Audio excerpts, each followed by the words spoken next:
The neon sign outside flickered rhythmically, casting a cold blue light against the rain-streaked windows.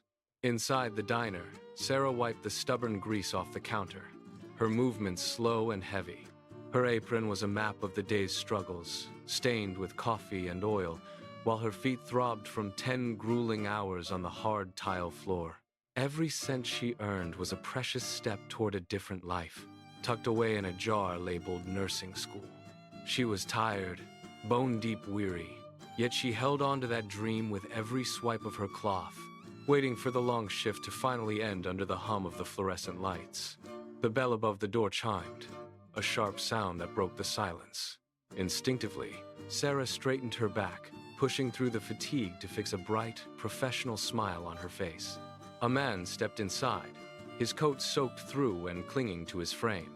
He didn't look up as he walked to the far end of the counter. His hands were trembling, a faint rattle audible as he laid out a meager stack of nickels and dimes on the laminate surface. He counted them twice, his brow furrowed in deep concentration, as if trying to make the metal multiply. "Just a black coffee and a piece of plain bread," he said, his voice so thin it was nearly swallowed by the refrigerator's hum. Sarah looked at the small pile of coins, and then at the man's rain-slicked hair. She saw more than just a customer. She saw a soul at its breaking point. Without a word, she walked to the kitchen. She didn't grab the bread he asked for. Instead, she ladled a heavy bowl of steaming chicken soup and carefully plated a warm, golden slice of apple pie. When she set the tray down, the man recoiled slightly, his hands hovering over the table in confusion. "Miss, I did not order this," he stammered, his eyes wide with worry. "I cannot pay for this." Sarah leaned in close, her voice a gentle, conspiratorial whisper. "The kitchen prepared an extra meal by mistake," she lied softly.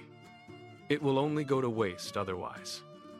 Please, you are actually helping me by finishing it." She gave him a small nod, a silent bridge of dignity between them.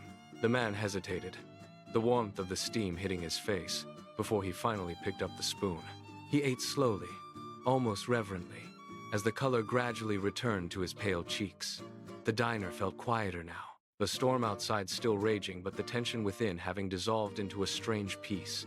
As he finished, he stood to leave. He didn't say much, but he paused at the door, his eyes meeting Sarah's with a profound, unspoken intensity.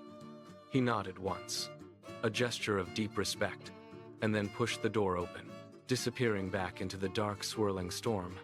Sarah watched the door swing shut, the bell chiming one last time.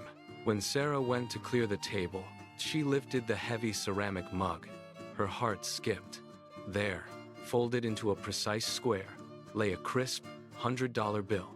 Beside it, a napkin bore a message. "I own the trucking firm down the road. I came to see if kindness still exists. You gave me my answer. Use this for your tuition. Keep smiling." Sarah stared at the bill, her hands trembling now, as the rain continued to drum against the glass, no longer sounding so cold.